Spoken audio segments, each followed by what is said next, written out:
चांदनी यादव हैं, आलोक यादव हैं, डब्लू बहुत शानदार, आरती तिवारी और एकता तिवारी, अंशु पटेल, नंदनी प्रजापति हैं, बहुत शानदार। बेटा जी आएंगे और एक बार सभी बच्चे सेशन को लाइक शेयर कर देंगे। देखो शुरू से शुरू करते हैं, बिल्कुल स्टार्टिंग से, और आप यहाँ देखोगे ये भाग एक जो है संघ और राज्य क्षेत्र, इसके कुछ आर्टिकल हैं। 3 आर्टिकल ये इंपॉर्टेंट है, जैसे कि आपने पढ़ा होगा। अनुच्छेद 1 क्या कहता है कि भारत का राज्य, संघ और राज्य, भारत अर्थात इंडिया राज्यों का संघ होगा, ठीक है ना भाई, तो ये सारी बातें बताई हैं। अनुच्छेद 2 में नए राज्यों का प्रवेश या स्थापना, कोई नया राज्य बनना है। अनुच्छेद 3 में नए राज्यों का निर्माण और वर्तमान राज्यों की क्षेत्र में या सीमाओं में या नाम में परिवर्तन करना हो, 1 से 2 राज्य बनाने हो, ठीक है भाई, बहुत बढ़िया, बहुत शानदार। बेटा पाकिस्तान में भी पढ़ते हैं लोग, हैं पाकिस्तान के तो बेटा इधर बम बना देते हैं, आप पढ़ने की जरूरत है उधर, तो बातें समझ में आ रही है, पढ़ने पर ध्यान देंगे। तो भैया नए राज्यों का प्रवेश या स्थापना, कोई नया राज्य बाहर का हमारे यहाँ प्रवेश करेगा तो आर्टिकल 2 के तहत, भारत में कोई नया राज्य बनेगा टूटकर तो बेटा वो बनेगा अनुच्छेद 3 के तहत। भाग 2 जो है आपका नागरिकता से जुड़ा हुआ है, एकल नागरिकता है, यानी कि अनुच्छेद 5 ये आर्टिकल लिखा गया है, संविधान के प्रारंभ होने पर नागरिकता की बात करता है, ठीक है भाई, कि जो भी भारत का नागरिक था हमारे संविधान लागू होते समय वो भारत का नागरिक होगा। अनुच्छेद 6 में पाकिस्तान से भारत के जो आने वाले लोग हैं उन व्यक्तियों के नागरिकता का प्रावधान करता है। अनुच्छेद 7 पाकिस्तान को जाने वाले लोगों के व्यक्तियों के नागरिकता के अधिकार के बारे में बात करता है, क्योंकि डिवाइडेशन भारत पाकिस्तान के बीच हुआ था। अनुच्छेद 8 भारत के बाहर रहने वाले भारतीयों के उद्भव के कुछ व्यक्तियों की नागरिकता का अधिकार देता है।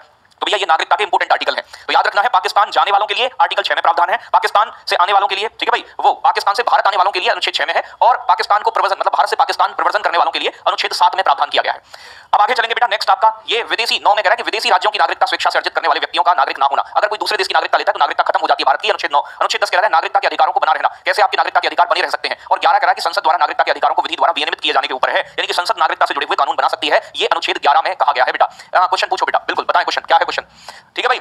चलो पाकिस्तान घूमने जा सकते हैं, बिल्कुल जा सकते हैं, नदी में ऐसे जाके बैठ जाना, नदी अपने आप पहुंचा देगी।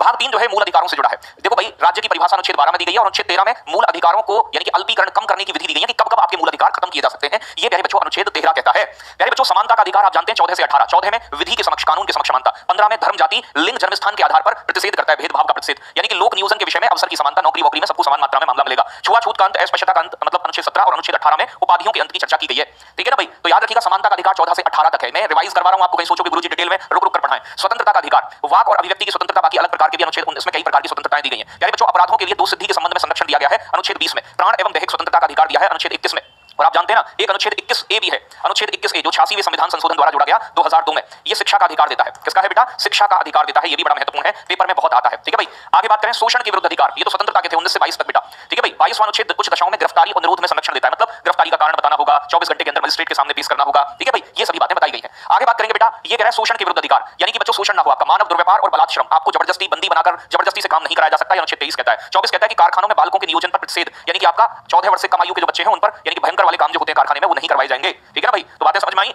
आगे बात करें, ये धर्म की स्वतंत्रता का अधिकार है, धर्म की स्वतंत्रता का अधिकार आपका 25 से 28 के बीच है। अंतःकरण की स्वतंत्रता आर्टिकल 25, किसी भी धर्म को आप मान सकते हैं, उसका प्रचार प्रसार कर सकते हैं, उसे अपना सकते हैं, ठीक है भाई, बहुत बढ़िया।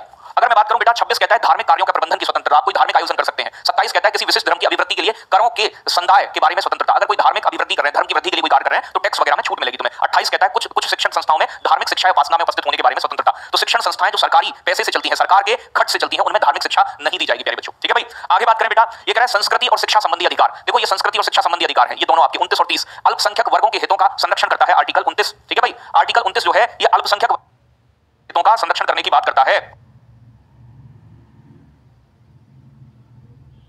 एक सेकंड का इंतजार करेंगे, चलो भाई। अगर मैं बात करूं प्यारे बच्चों आपका शिक्षा संस्थाओं की स्थापना प्रशासन करने का अल्पसंख्यक वर्गों का अधिकार, यानी कि शिक्षा संस्थान स्थापना, जो अल्पसंख्यक है ना, माइनॉरिटीज हैं, वो शिक्षण संस्थानों की स्थापना कर सकते हैं और उनका प्रशासन चला सकते हैं, ठीक है भाई। अनुच्छेद 31 और 19F और 31 बेटा किससे जुड़े थे? संपत्ति का अधिकार, जो कि अब निरस्त कर दिया, निरसन में समाप्त कर दिया है, और आर्टिकल 300A के तहत इसे अब रखा गया है कानूनी अधिकार के तौर पर, इसे कानूनी लीगल राइट बना दिया है 44वें संविधान संशोधन 1978 के द्वारा 1978।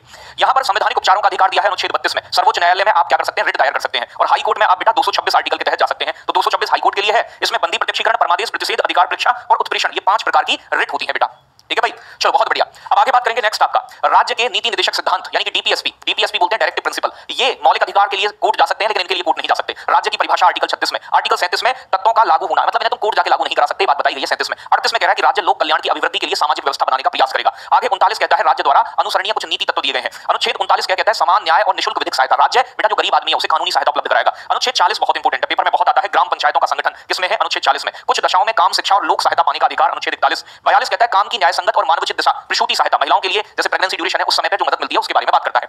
आगे बात करेंगे कामगारों के लिए निर्वाह मजदूरी, यानी कि न्यूनतम वेतन मिलेगा उसकी व्यवस्था करता है।